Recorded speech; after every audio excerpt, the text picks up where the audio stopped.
In the summer of 2022, 4 college roommates disappeared during a weekend camping trip in the Pine Hollow Mountains. No distress calls, no trail markers. Their families were told they wandered off and never survived the wilderness. 2 years later, hikers found their white SUV parked behind an abandoned house, engine cold, but fresh clothes hanging on a makeshift line like someone had just done laundry. What they found inside that abandoned house turned 2 years of dead-end investigation upside down and plunged 4 families into shock. Marcus Cross hadn't slept right in 2 years. He'd been back from deployment for 8 months now, but the nightmares weren't from Afghanistan. They were from a campsite in Pine Hollow where his sister Sarah's tent sat empty, sleeping bag still warm, like she'd just stepped out to pee behind a tree. The call came on a Tuesday morning while he was fixing the leaky sink his mom had been asking about for weeks. Water dripped steady into the bucket below, each drop counting seconds since Sarah vanished. "Marcus? This is Tommy Brennan, used to work Pine Hollow PD." Marcus set down the wrench, wiped grease from his hands with an old rag. He knew that name from the missing persons file he'd memorized. Every detective, every witness, every dead-end lead. "What do you want?" "Hikers found something yesterday. Your sister's car, behind an old house up on Birch Creek Road." The bucket overflowed. Water splashed across the kitchen linoleum Mom hadn't replaced since the 80s. Marcus gripped the phone harder. "That's impossible. Search teams covered every inch of those mountains." "Not every inch, son. Not where Sheriff Mitchell told them not to look."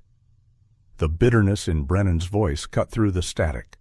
Marcus had heard that tone before, from soldiers who'd been hung out to dry by their commanding officers, left bleeding while the brass covered their asses. What did they find? White SUV, license plate matches, Sarah's camping gear still in the back, sleeping bags, her favorite coffee mug, the one with the chip on the handle. Marcus closed his eyes. Sarah behind the wheel, singing along to whatever garbage pop song was stuck in her head. Her friends laughing in the back seat, Jessica with her infectious grin, Claire taking photos of everything, Megan reading trail maps like she was planning a military operation, windows down, mountain air whipping through their hair, 4 college girls who thought the world was beautiful and safe. Where's the house? That's the thing, Marcus. House ain't been abandoned. Someone's been living there, fresh clothes on a line, food in the fridge, like they just stepped out. Marcus felt something cold crawl up his spine, settle in his stomach like a chunk of ice. 2 years. 2 years of thinking his sister was bones in some ravine. 2 years of his mother crying herself to sleep, clutching Sarah's old sweatshirt. 2 years of guilt that ate at him like acid. He should have been there. Should have gone on that camping trip instead of deploying to Kandahar. Should have protected her. "You think?" "I think your sister didn't wander off like they said. I think someone's been lying to your family for 2 years. Marcus stared at the water pooling on the kitchen floor. In the living room, his mother watched morning TV, volume turned low. She'd aged a decade since Sarah disappeared. Gray hair, hollow cheeks, hands that shook when she thought nobody was looking. "Where's this house?" "Birch Creek Road, old logging route, past the main trail markers. I can give you directions." "Why are you calling me? Why not the family?" Brennan was quiet for a long moment. Static hissed through the phone. "Because I know what it's like to lose someone to these mountains, and I know Sheriff Mitchell won't do a damn thing about it." "You sound like you got history with the sheriff." "You could say that." Marcus grabbed a pen, started writing, as Brennan gave him directions. "Turn left at the broken gate. Follow the ruts for 3 miles.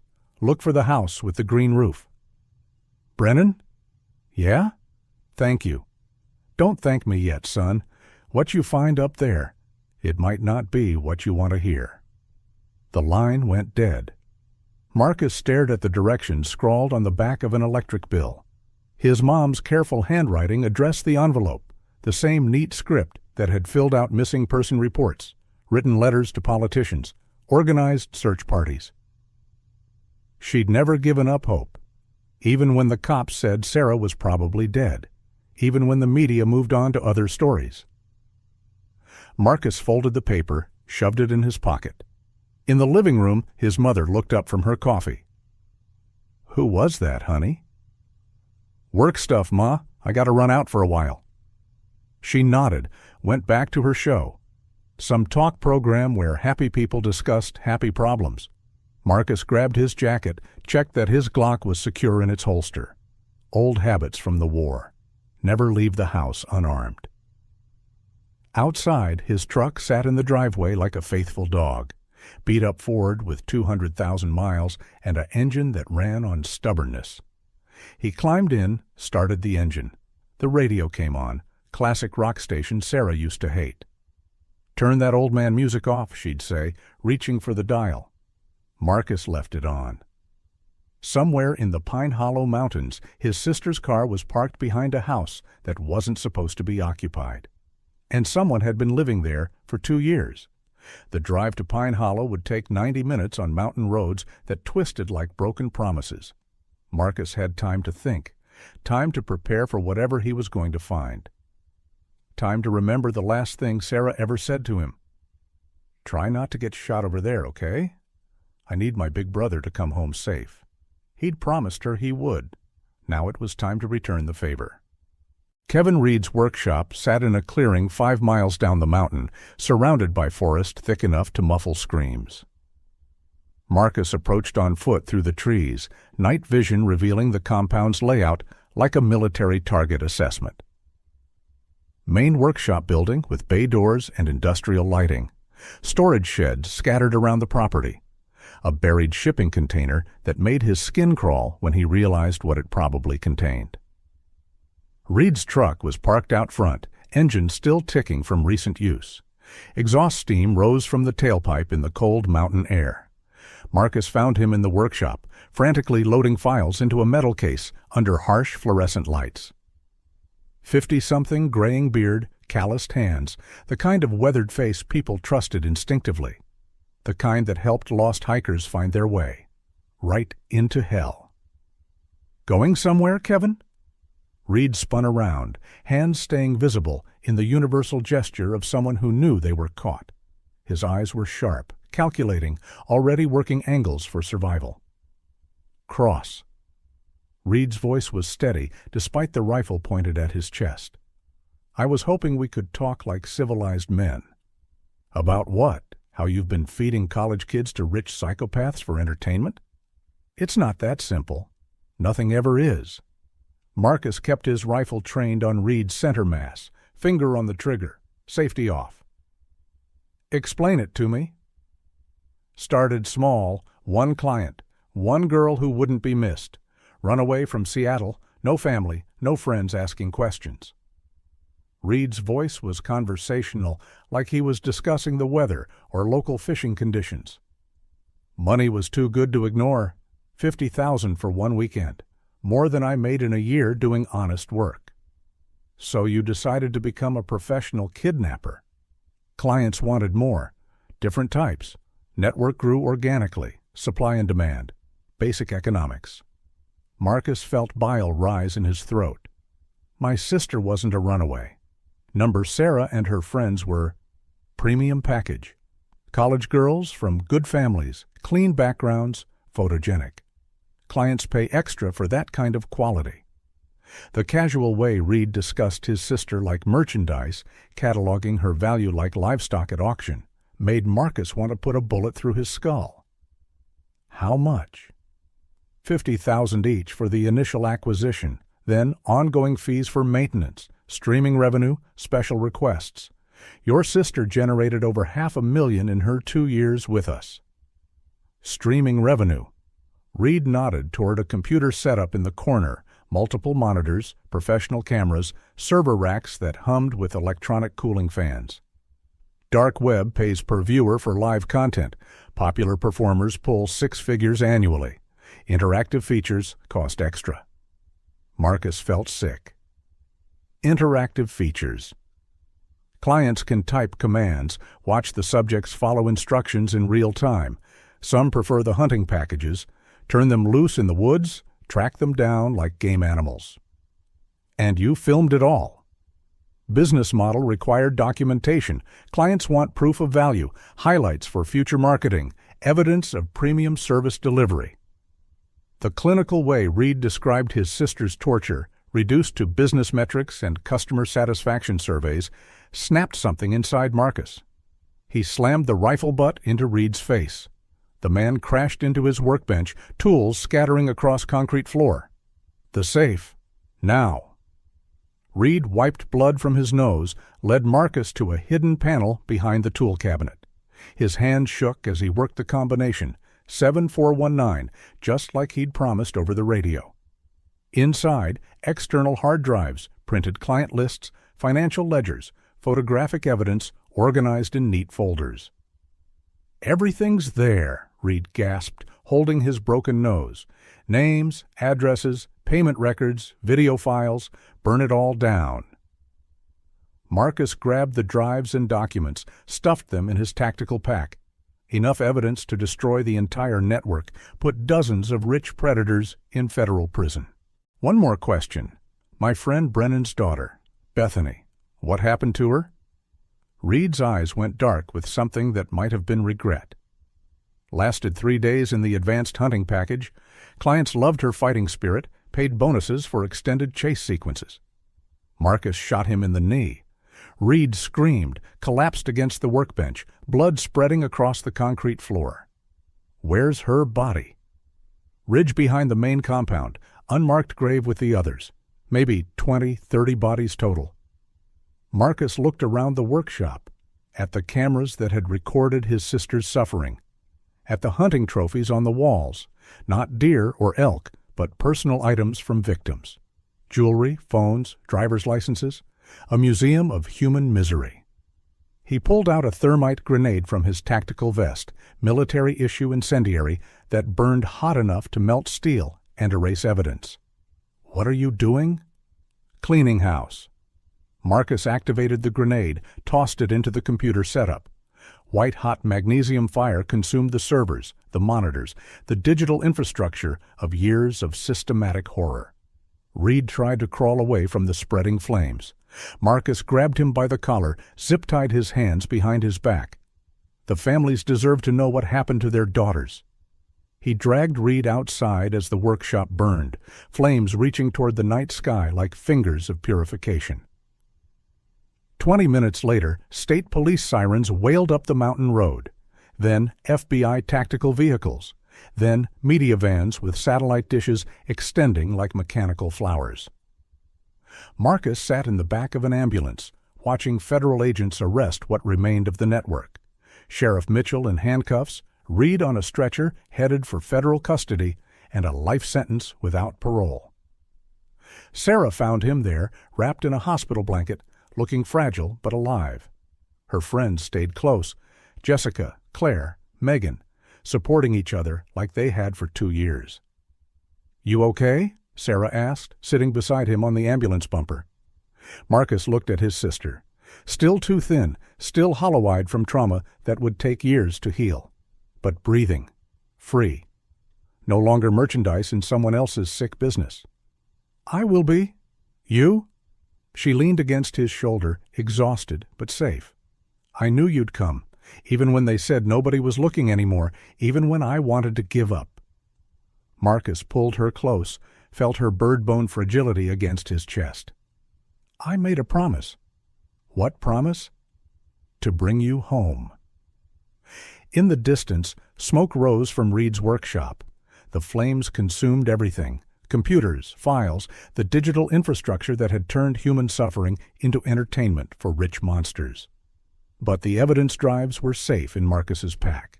Tomorrow, he'd hand them over to federal prosecutors who'd spend years hunting down every client, every enabler, every person who'd profited from his sister's nightmare. Tonight, he was just a brother who'd kept his word. The mountain air tasted like smoke and freedom, and justice finally served. Sarah Cross was coming home, and the monsters who'd caged her were going to burn. Marcus drove to Pine Hollow with his Glock in the glove box and Sarah's missing person file on the passenger seat. The manila folder was thick as a phone book, stuffed with witness statements, search grid maps, and photos that made his chest tight. Sarah laughing around a campfire. Sarah hugging her roommates at graduation. Sarah's tent empty, flap moving in mountain wind like a ghost was inside. The mountain town looked the same as it had 2 years ago when he'd spent 3 weeks searching every trail, every creek bed, every goddamn boulder that could hide a body. Same weathered buildings with peeling paint and hand-carved signs. Same pickup trucks with gun racks and fishing poles.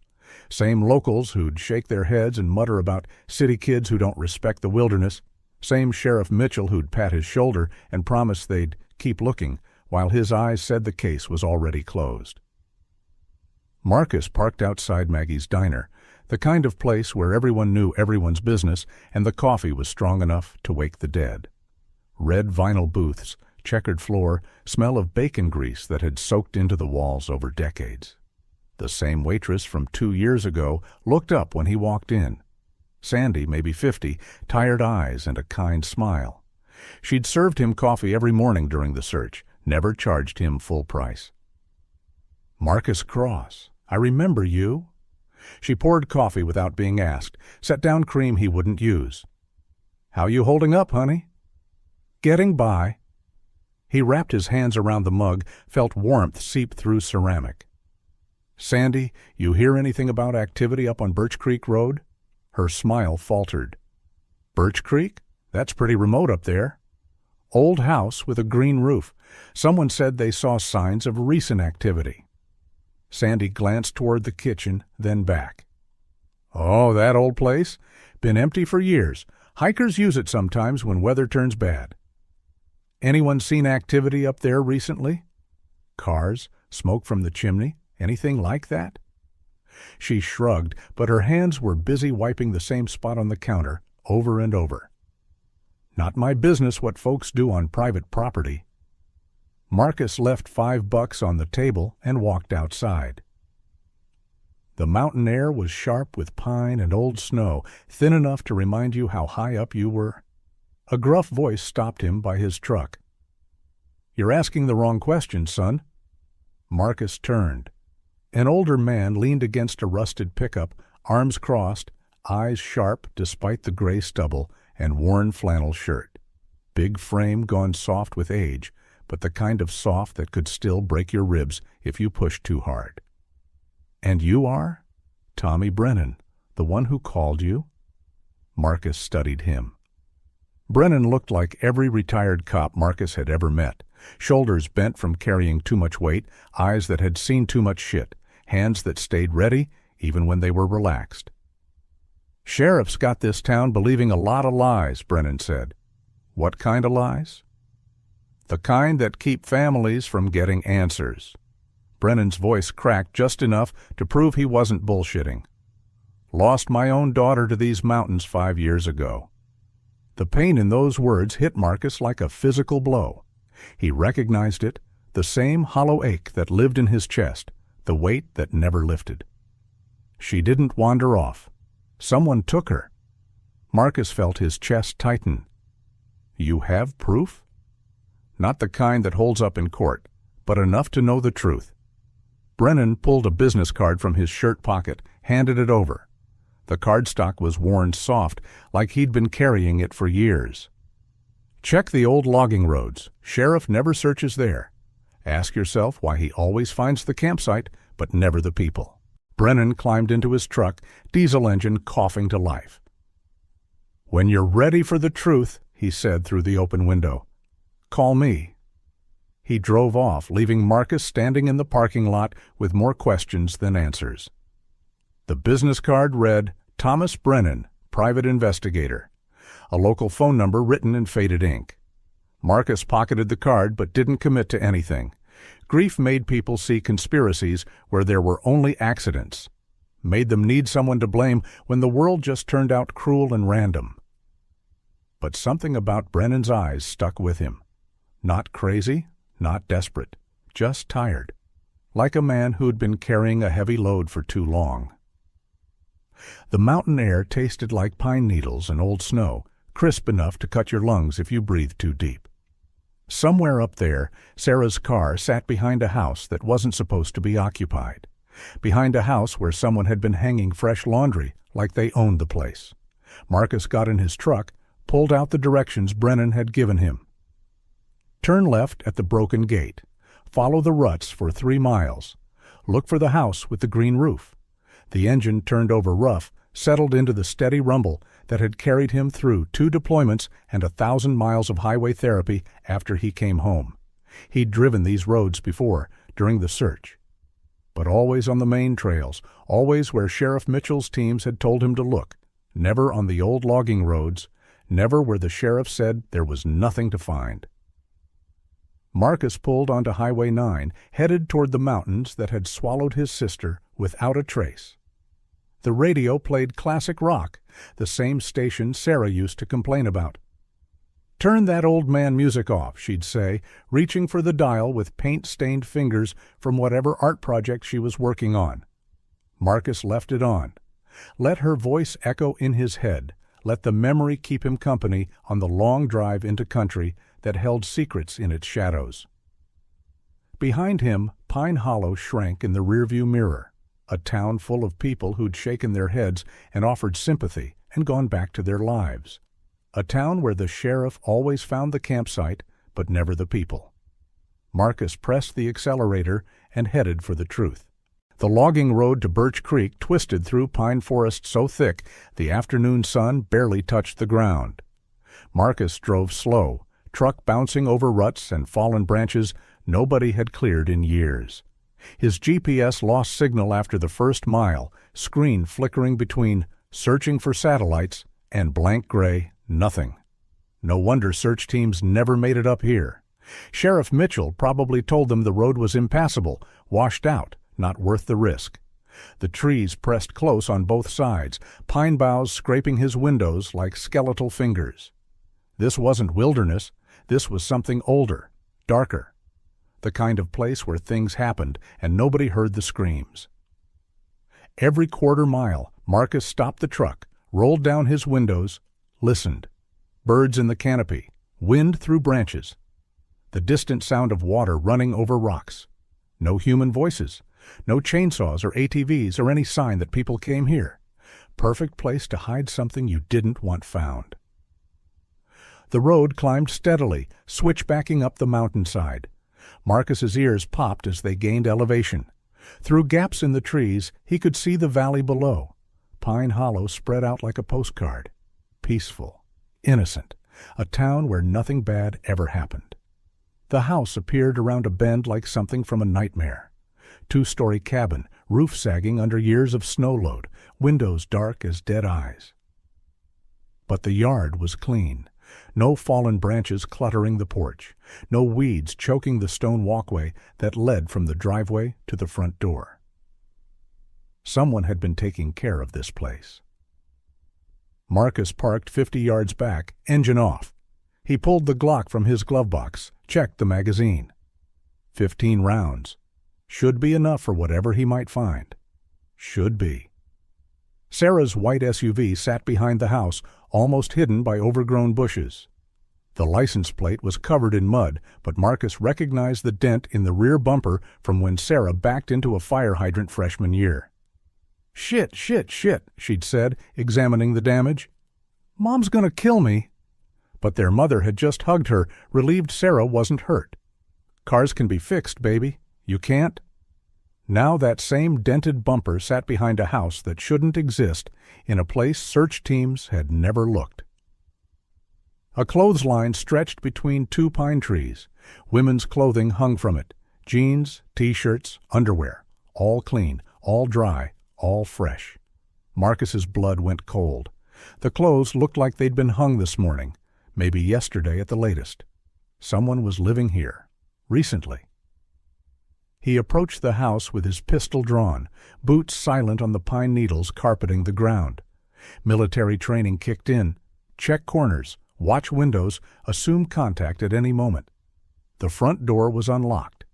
Inside, the house felt lived in. Canned goods stacked neat on kitchen shelves. Sleeping bags rolled tight in the corner. a propane camp stove with a pot still warm to the touch. Someone had been here within the last few hours. Marcus moved through the rooms methodically, clearing corners like he'd been trained in Kandahar. Empty. But the smell lingered. Sweat, fear, something else he couldn't identify, but made his skin crawl.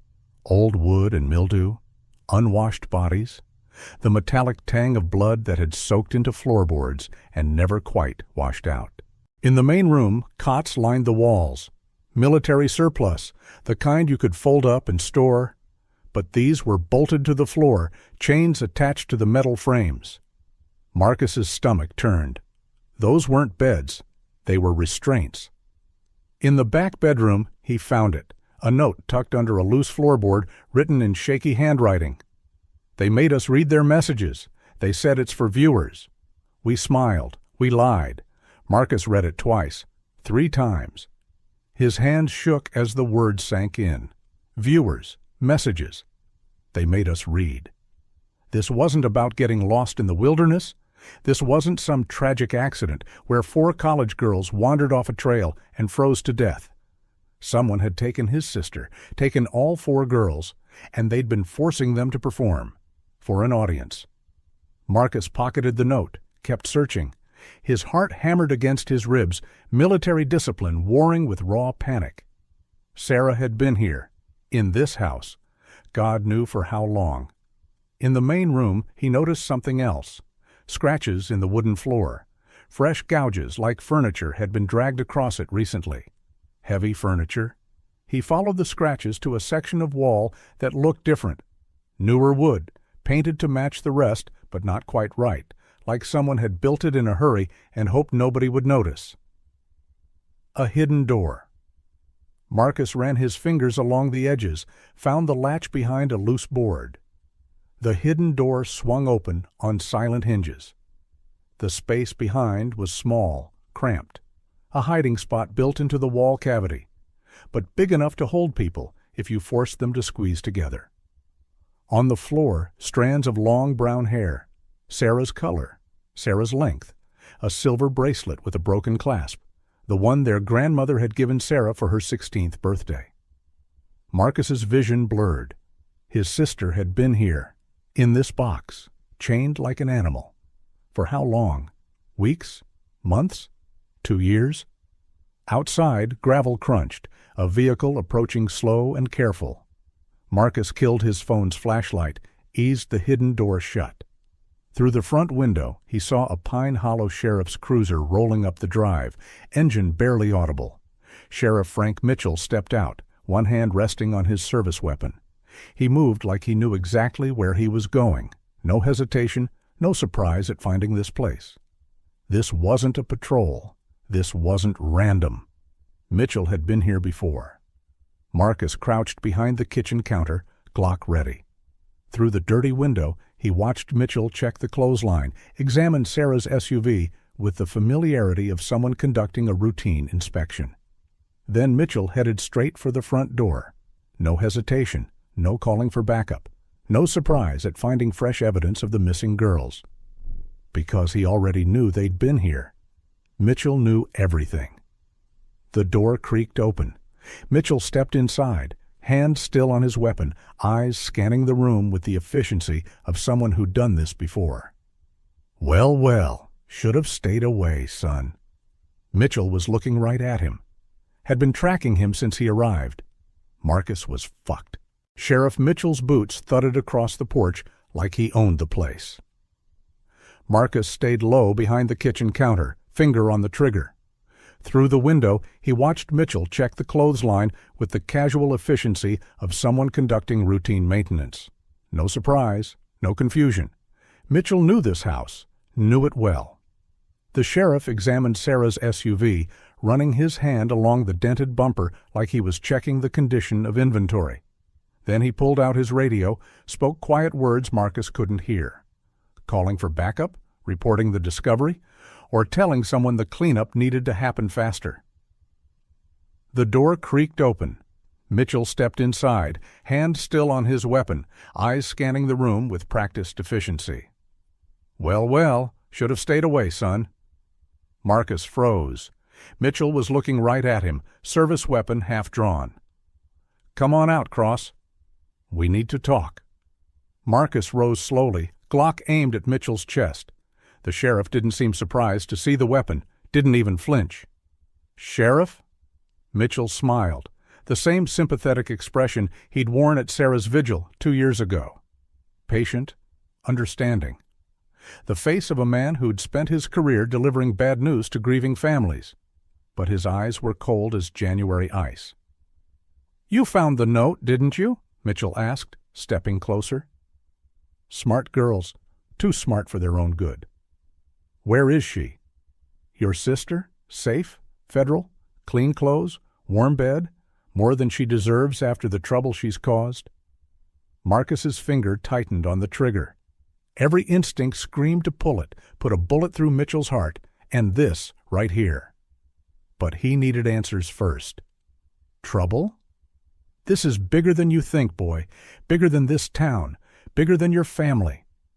Mitchell took another step, confident like a man who'd been in control for so long he'd forgotten what fear felt like. "You got family back home? Mother still living in that little house on Maple Street? Be a shame if something happened to them while you're up here playing detective." The threat hung in the air between them, casual as discussing the weather. Marcus felt rage boil up his throat. 2 years of nightmares. 2 years of his mom crying herself to sleep, clutching Sarah's sweatshirt like it could bring her daughter back. 2 years of thinking his sister was bones in some ravine, and this bastard knew where she was the whole time. "Your sister's alive," Mitchell continued, voice smooth as honey over broken glass. "Her friends, too. For now?" "For now?" "But that can change real quick. Depends on how smart you are, how much you love your family." Mitchell reached for his radio. "Unit 7, this is—" Marcus lunged. Military training kicked in like muscle memory. He grabbed Mitchell's wrist, twisted hard until bones ground together. The radio clattered across the floor, plastic casing cracking against the wall.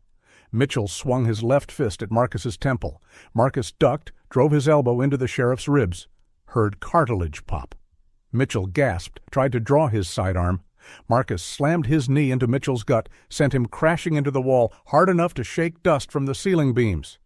The sheriff hit the floor, wheezing. Marcus stood over him, Glock pointed at his head. "Where are they?" Mitchell spat blood, teeth stained red. "You have no idea what you just started." "I asked you a question." "Mountain facility, Pine Ridge Road, compound about 15 miles north of here." Mitchell's voice was thick with pain, but his eyes still held defiance. "But you'll never make it. My boys'll cut you down before you get within a mile." Marcus ripped Mitchell's radio from his belt, his service weapon from its holster. Standard issue Glock 22, fully loaded. "How many?" "Enough." Mitchell tried to sit up, winced as broken ribs shifted. "Walk away, Cross. Take your family and disappear. Move to another state. Change your names. That's the only way they stay breathing." Marcus looked down at the man who'd lied to his face for 2 years, who'd shaken his hand at Sarah's vigil while knowing exactly where she was, who'd hugged his mother and promised to never stop looking. He wanted to pull the trigger. End it right here. Watch Mitchell's blood soak into the same floorboards where his sister had been held captive. But Sarah needed him alive to find her. Her friends needed him functional, not consumed by rage. Military discipline over personal vendetta. "Tell me about the viewers," Marcus said. Mitchell laughed, a wet sound that made Marcus's skin crawl. "You think this is just about your sister? Kid, we got clients in every major city. Politicians, CEOs, judges, rich men who pay premium for exclusive entertainment." Entertainment? Live streams? Interactive experiences. They can type instructions, watch the girls follow commands. Some prefer the hunting packages. Turn them loose in the woods, track them down like deer. Marcus felt bile rise in his throat. "How long?" "Your sister? 2 years active? She's been good for business. Clients love the ones who still fight back." The casual way Mitchell said it, like Sarah was livestock, like her terror was a commodity. snapped something inside Marcus. He pressed the Glock's muzzle against Mitchell's forehead. "Give me one reason not to paint this wall with your brains." "Because you need me alive." Mitchell's voice was steady despite the gun pointed at his skull. "Network's bigger than Pine Hollow. Kill me, they'll scatter like roaches. Your sister disappears forever." Marcus backed toward the door, weapons trained on Mitchell. The sheriff wasn't wrong. This felt organized, professional, too big for one corrupt cop to run alone. "Tell your boys I'm coming," Marcus said, "and I'm bringing hell with them." He slammed the door and ran for his truck. Behind him, Mitchell's voice echoed through the cabin. "You don't know what you're dealing with, Cross." "This goes all the way to the top." Marcus fired the engine and floored it down the mountain road, gravel spitting behind his tires. Mitchell's radio crackled to life in his passenger seat. Time to find out exactly what he was dealing with, and how many people he'd have to kill to get his sister back. Marcus pulled off the main road 2 miles down, killed the engine behind a cluster of boulders that hid his truck from passing traffic. His hands shook as he grabbed Mitchell's radio. 2 years of wondering, of nightmares, of thinking Sarah was dead. Now he knew she was alive, and it was worse than death. Static hissed. Then voices. "Unit 7, come in." "Mitchell, you copy?" "Base, this is Unit 3. Sheriff's not responding." Marcus held his breath, listening to the coordination of people who'd been doing this for years. "Dispatch to all units. We have a security breach at the Birch Creek site. Security breach. They knew he'd been there, known all along this might happen." "Kevin, you copy?" A new voice, rougher, with the accent of someone who'd lived in these mountains his whole life. "I'm here." "What's the situation?" Cross found the house. Mitchell's down. "Son of a bitch, how much does he know?" "Enough. Boss wants full shutdown protocol." Marcus gripped the radio tighter. Shutdown protocol, military terminology. These weren't local yokels playing games. "All packages need immediate transport," the dispatcher continued. "Move Sarah and her friends to the disposal site." Marcus's vision blurred. Disposal site. They were going to kill her. "Copy that. How long do I have?" 2 hours. Clean sweep. No survivors." "What about the clients?" "Already notified. They're pulling out. Some want refunds. Some want to watch the finale remotely."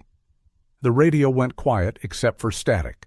Marcus sat in his truck, hands shaking with rage. 2 hours. Sarah and her friends had 2 hours to live, and somewhere rich bastards were negotiating refunds for not getting to hunt his sister in person. He pulled out the business card Tommy Brennan had given him, dialed the number with fingers that felt numb. 3 rings. "Brennan." "It's Cross. You were right about everything." Silence. Then, "What did you find?" "Note from the girls. Hidden room where they kept them. Sheriff Mitchell's part of it, running some kind of network for rich clients." Jesus Christ. Brennan's voice was quiet, like he'd been expecting this but hoped he was wrong. "Where are you?" "Mountain Road off Birch Creek." "I need help. They're moving my sister in 2 hours." "Moving her where?" "Disposal site? Pine Ridge Road?" Brennan cursed, long and creative. "I know that area. Remote as hell. Perfect for—" He stopped. "Perfect for what?" "Hiding bodies." Brennan's voice was flat, matter-of-fact. "How many are we dealing with?" "I don't know, but they've got radios, coordination, military terminology. This isn't some backwoods kidnapping." "Number it's not." Brennan paused. "Meet me at the old logging station on Route 9. You know it?" "I'll find it." "Marcus, how many weapons you got?" Marcus looked at Mitchell's service weapon on the seat beside him. His own Glock in its holster. 2 pistols against God, knew how many rifles. "Not enough." "I'll bring extras. This is going to get ugly." "Brennan?" "Yeah?" "Why are you helping me?" "Really?" Long pause. Marcus could hear traffic in the background, the sound of Brennan moving fast. because my daughter Bethany was on that disposal list 5 years ago, and I never got the chance to save her." The line went dead. Marcus started his truck, pulled back onto the highway. Pine needles crunched under his tires as he accelerated toward Route 9. The radio crackled again. "Kevin, status report. Loading packages now, 3 secured, looking for the 4th. Marcus's blood froze. 3 secured, 1 missing. "Find her. Boss wants them all gone before midnight." "Copy. Subject 4 was always the runner. She's probably holed up somewhere in the compound." Subject 4. Sarah, still fighting after 2 years of hell. Marcus pressed the accelerator harder. The truck's engine roared as he took the mountain curves faster than safety allowed. Somewhere up in these mountains, his sister was running for her life, and he was the only one who could save her. The radio squawked again. "All units, be advised. Cross is armed and dangerous. Former military. Approach with extreme caution." "How dangerous we talking?" "Afghanistan veteran. 2 tours. Specialist in close quarters combat." "Shit."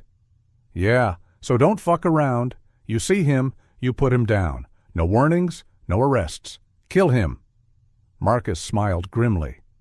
Let them come. He'd been killing Taliban in caves for 2 years. A few corrupt cops and their rich clients would be target practice. The old logging station appeared ahead, a weathered building beside the highway with broken windows and a roof that had seen better decades. Tommy Brennan's pickup was already there. Time to go to war. The old logging station squatted beside Route 9 like a monument to dead industry. Marcus pulled up beside Tommy Brennan's rusted pickup truck. The older man climbed out, carrying a duffel bag that clinked with metal when he set it down. "You look like hell," Brennan said, studying Marcus's face in the fading light. "Feel worse." Marcus showed him Mitchell's radio. "They're moving fast, something about packages and a boss who wants everyone dead by midnight." Brennan unzipped the duffel bag. Inside, 2 rifles, boxes of ammunition, tactical vests that looked military surplus, night vision goggles still in their cases. "You came prepared." "Been ready for this fight for 5 years." Brennan handed Marcus a rifle, Remington 700 with a high-powered scope. "Good to 800 yards if you know what you're doing."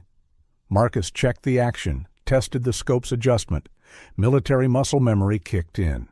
Weight distribution, sight picture, breathing control, like riding a bicycle made of death. "How many we looking at?" "Hard to say. Kevin's the handyman. He's their logistics guy. Does maintenance around the trailheads, helps lost hikers, earns everyone's trust." Brennan's voice turned bitter. "Probably 3, 4 others for security, maybe more if they called in backup." "You know this Kevin?" Brennan's face darkened like storm clouds gathering over mountains. Kevin Reed, helpful son of a bitch, always first to volunteer for search parties, always knew exactly where not to look. The radio crackled. "Package 4 located. Beginning transport." Marcus grabbed it. "That's Sarah. They found her. Pine Ridge facility is 15 miles north. Old mining operation, lots of buildings scattered across the valley. Perfect place to hide operations like this." Brennan pulled out a hand-drawn map, spread it across his truck's hood. Lines and X marks drawn in pencil, updated over years of surveillance. 2 access roads, main gate here, service road here. They'll expect us to come up the main road. It's the obvious approach. Service road? Steep as hell. Rocky. Tears up your transmission if you're not careful, but it comes out behind the main compound, gives you elevation advantage. Marcus studied the map. Classic military tactics. Pin the enemy between 2 forces. Eliminate their escape routes. "I'll take the service road," Marcus said. "Hell you will. That's the hard route. Requires technical driving." "I'm military. You're not." Brennan loaded a magazine into his rifle with the practiced efficiency of someone who'd done it 1,000 times. "My daughter's buried somewhere on that mountain. I've been planning this assault for 5 years. I'm going up the hard way." The radio squawked again. All packages secured. Initiating final protocol. What's final protocol? Marcus asked, though his gut already knew. Brennan's hands tightened on his weapon. It means they're done playing games. Your sister and her friends are about to disappear forever. Marcus shouldered his rifle, checked his watch. 8:30 p.m.? Full dark in 30 minutes. How long to get there? Service road? 40 minutes if you push it hard. Main road's faster, but they'll see you coming from miles away. Then we better move. Brennan grabbed his gear, started toward his truck. Then he stopped, turned back. Marcus, these aren't just kidnappers. They're hunters. Rich clients pay premium money to hunt people through these mountains for sport. Marcus felt something cold settle in his stomach. What do you mean? Your sister's been their prize game for 2 years. They keep the pretty ones alive longer. Let clients bid on hunting experiences. Some want quick kills, some want extended chases. Some want ... He trailed off. Want what? Interactive experiences, live streams where they can give commands, watch the girls perform on camera. Marcus's vision went red. 2 years. 2 years of his sister being hunted like an animal, forced to perform for the entertainment of rich psychopaths. How do you know all this? Because I've been investigating them since my daughter disappeared. Bethany was 19, art student, sweet kid who wouldn't hurt a fly. Brennan's voice cracked. They hunted her for 3 days before she died from exhaustion. You saw proof? Found video files on a laptop I liberated from one of their associates. Bethany running through the woods, terror in her eyes, while some bastard in expensive hunting gear tracked her like a deer. Marcus looked at the map, at the mountain facility where Sarah was counting down her final hours. Then let's go hunting. They climbed into their trucks, engines rumbling to life. Brennan's headlights cut through the gathering darkness as he pulled onto the highway. Marcus followed, Mitchell's radio crackling with updates. Transport complete. All subjects secured in Building 7. Cleanup crew en route. ETA 20 minutes. Roger. Beginning final preparations. Somewhere ahead, Sarah was locked in a building with a number instead of a name, waiting to die for the entertainment of monsters. But she wasn't alone anymore. Her brother was coming, and he was bringing war with him. The mountain air tasted like pine and old snow and the promise of violence. Marcus pressed the accelerator and headed for the darkness. The service road twisted up the mountain like a broken spine designed by someone who hated vehicles. Marcus drove without headlights, following tire tracks in the moonlight that filtered through pine canopy. His truck bounced over rocks and fallen logs that would have stopped a normal vehicle, suspension groaning with each impact. Military training had taught him to drive through worse terrain under enemy fire. This was just mountain roads with the promise of violence at the end. The radio in his passenger seat stayed busy with professional chatter. Perimeter secure, no movement on main access road. Package transport complete, all 4 subjects secured in Building 7. Clients arriving in 20 minutes. You ready for the finale? Clients. Marcus's jaw clenched hard enough to crack teeth. Rich bastards coming to watch his sister die like it was dinner theater. The road leveled out near the ridge, trees thinning to reveal the valley below. Through gaps in the canopy, Marcus could see lights from the mining compound spread across the cleared ground like a constellation of evil. Professional setup. Well funded. This wasn't some backwoods operation run by local psychopaths. Marcus parked behind a cluster of boulders that hid his truck from casual observation, grabbed his gear. The rifle felt solid in his hands, scope properly zeroed, magazines loaded with enough ammunition to start a small war. The facility sprawled across the valley floor like a military base. Main building in the center, smaller structures scattered around like satellites. Floodlights on poles creating pools of harsh white light. 2 guards walking patrol routes with the disciplined efficiency of professional security. Marcus glassed the compound through his rifle scope, counting targets, noting defensive positions. Building 7 sat on the far side, separated from the others by maybe 200 yards. Single guard posted outside, rifle slung casual but ready. That's where they were keeping Sarah. His radio crackled. "Brennan, you in position?" Marcus keyed the mic.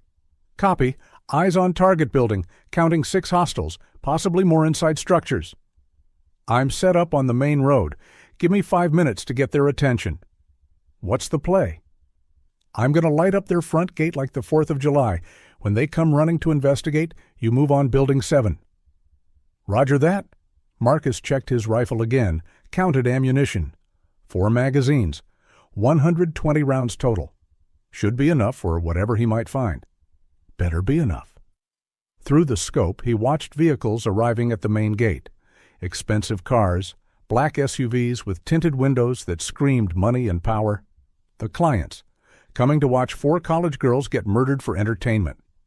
Marcus's finger found the trigger, imagined putting bullets through those windshields. But that would blow the element of surprise, get Sarah killed before he could reach her. Military discipline over personal vendetta. "Brennan, we've got company arriving. Looks like the audience is here." "I see them. Rich pricks in their fancy cars, coming to watch the show."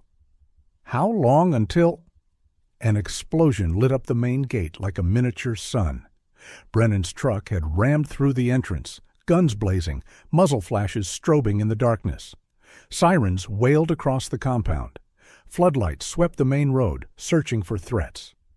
Guards ran toward the disturbance, shouting into radios, leaving their posts to respond to the attack. Marcus moved.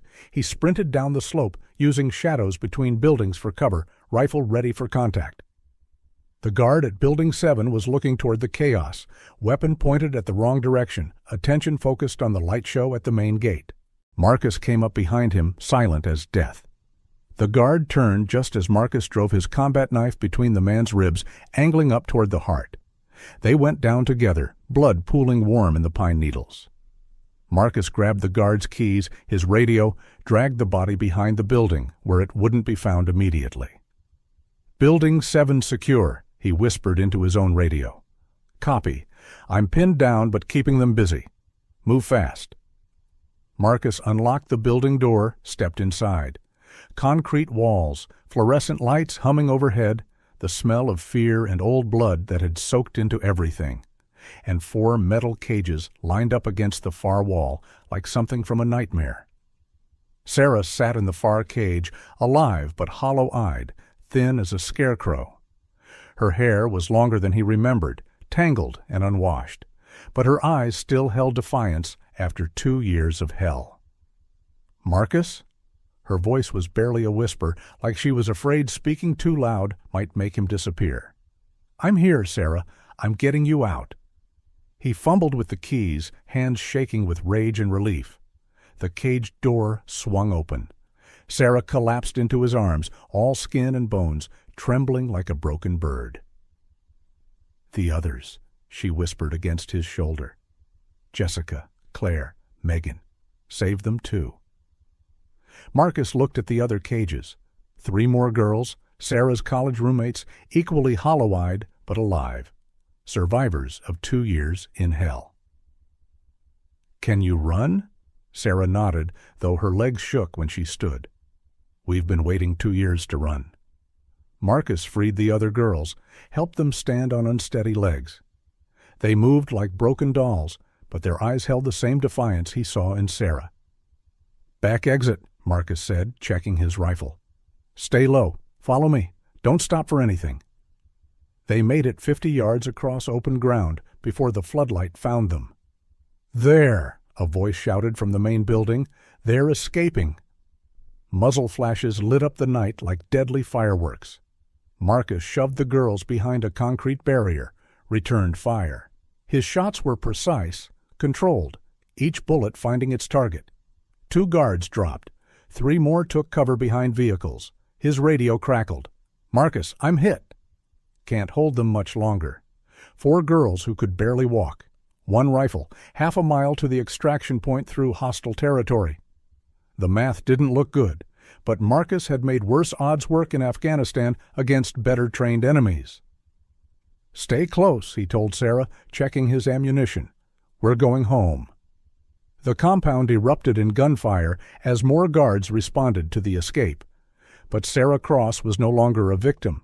She was a survivor, and her brother had come to take her home. Marcus laid down covering fire as the girls ran for the tree line, his rifle spitting controlled bursts that sent guards diving for cover.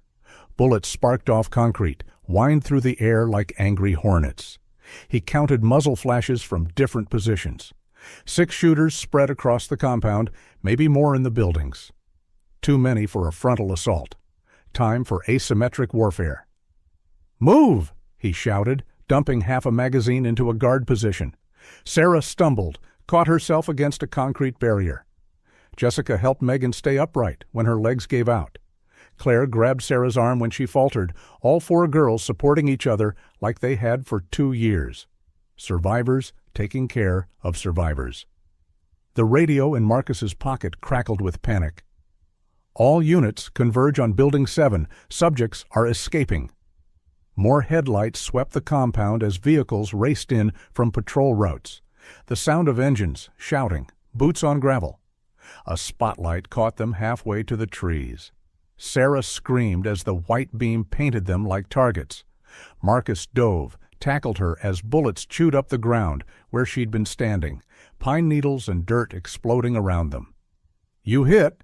Number, keep going." They crawled the last 20 yards to the forest on their bellies, bullets cracking overhead, bark splintering from trees as guards fired blind into the darkness. Marcus's radio. "Brennan, status report?" Static. Then, "Took one in the leg. Still mobile, but bleeding bad. Where are you?" "Got the girls. Moving to extraction point." "I'll meet you there. Can't hold this position much longer." Marcus helped Sarah to her feet in the cover of the trees. The 4 girls looked at him with hollow eyes that had seen too much, but underneath the trauma was something harder. They'd survived 2 years of hell. They weren't breaking now. "How far?" Sarah asked, voice steadier than her legs. "Quarter mile through the forest. Can you make it?"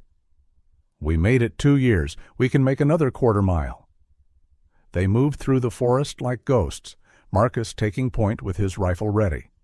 Behind him, the girls helped each other over fallen logs, through thick brush, stepping careful to avoid snapping twigs. No talking, no complaints. Just the sound of breathing and boots on pine needles. These weren't victims anymore. They were soldiers in their own war for survival. A twig snapped to their left, maybe 50 yards away.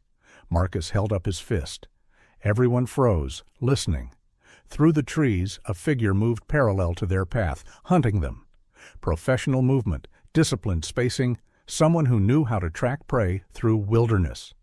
Marcus gestured for the girls to stay put, melted into the shadows like a predator. The hunter carried an expensive rifle with thermal scope, wore night vision goggles that cost more than most people made in a month. Rich client, probably paid extra to participate in the finale. The kind of sick bastard who thought money could buy him the right to hunt college girls for sport. Marcus came up behind him like death itself. The client never heard him coming, never felt the knife slide between his ribs, angling up to puncture his heart. He dropped without a sound, expensive gear scattered across the forest floor. Marcus dragged the body into thick brush, took his thermal scope and night vision gear. Now he could see in the dark better than his enemies. "Clear," he whispered, returning to the girls. They reached the extraction point as Brennan's truck came crawling up the service road. One headlight shot out, steam rising from the radiator. The windshield was spiderwebbed with bullet holes. Brennan climbed out, blood soaking his left leg below the knee, rifle in his hands despite the wound. "Jesus," he said, looking at the 4 girls. "You found them. You actually found them." "All 4, Marcus said, helping Sarah into the truck bed. "But we're not clear yet." Vehicle engines roared from the compound below, headlights sweeping the mountainside like searchlights. The sound of radios, shouting, dogs barking, full-scale manhunt in progress. "They're coming," Brennan said, wincing as he put weight on his injured leg. Marcus looked at his sister, her friends. 2 years of captivity had left them thin, hollow-eyed, traumatized. But they were alive, and they were free. "Get them to safety," Marcus said, checking his rifle. "There's something I need to do." "Marcus, no." Sarah grabbed his arm with fingers that felt like bird bones. "Don't leave us, please." "I'm not leaving. I'm making sure no one follows." He kissed her forehead, tasted salt and pine needles, and 2 years of fear finally ending. "Get them home, Brennan. Call the FBI, the state police, anyone who'll listen. Tell them about the network, the clients, everything." "What about you?" Marcus looked down at the compound, at the lights and vehicles and armed men who'd turned his sister into entertainment. "I'm going hunting." He disappeared into the forest as the first vehicles reached the service road, rifle ready, night vision painting the world in green and black. Time to show these bastards what a real predator looked like. The mountain air tasted like pine and gunpowder, and justice long overdue. Marcus Cross was done playing defense. Now it was time to go on the attack. Marcus watched through stolen night vision as 3 vehicles climbed the service road in single file. 2 black SUVs packed with security contractors. 1 armored sedan carrying the clients who'd paid premium money to watch his sister die. Rich bastards who thought wealth could buy them the right to hunt human beings for sport. Time to teach them about being prey. Marcus positioned himself above a hairpin turn where the road curved around a steep drop-off. Perfect ambush point. No escape routes, nowhere to run when the shooting started. The lead SUV rounded the corner, engine straining against the grade. Marcus put 2 controlled shots through the windshield, watching the driver's head snap back through the thermal scope. The vehicle swerved hard left, tires screaming against gravel, rolled down the embankment in a cascade of breaking glass and twisted metal. The sound echoed through the valley like thunder. The second SUV stopped hard, brake lights flaring red in the darkness. 4 men jumped out with military precision, rifles ready, spreading into tactical positions. "Contact! Contact! Shooter on the ridge!" Professional voices, professional movements. These weren't local cops or rent-a-cops. Someone had hired real security for tonight's entertainment. Marcus moved position, flanked left through the trees. Through the scope, he could see the sedan's passengers, middle-aged men in expensive outdoor gear, faces pale with terror they'd never experienced before. Not so fun when you're the ones being hunted. The security team spread out, trying to locate his position. Hand signals, covering fire, bounding overwatch. These guys had training, but Marcus had 2 advantages: high ground and the righteous fury of a brother who'd found his sister in a cage. He dropped the first contractor with a headshot at 200 yards. Clean kill, no suffering, more mercy than they'd shown Sarah. The second man took cover behind the SUV, shouting into his radio, "Sniper on the ridge, we need backup." "Where is he?" "Ridgeline, 11 o'clock. Professional shooter, military training." Muzzle flashes lit up the mountainside as they returned fire. Bullets whined overhead, chipped bark from trees around Marcus's position, but they were shooting blind into darkness. He waited, counted their shots. When they paused to reload, he moved again. The radio on his belt crackled with panic. "Base, this is Kevin. We lost contact with the extraction team." Kevin Reed, the handyman who'd been feeding victims to this network for years, earning trust just to betray it. Marcus keyed the mic, voice calm as a professional soldier reporting contact. "Kevin, this is Marcus Cross." Dead silence on the radio. "You know that name, don't you? Sarah Cross, the girl you've been selling to your sick clients for 2 years."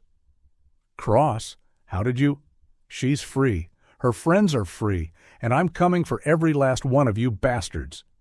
Marcus put another round through the SUV's engine block. Steam hissed into the night air as coolant mixed with oil on hot metal. The remaining security contractors broke cover, ran for the armored sedan. Big mistake. Running made them targets instead of threats.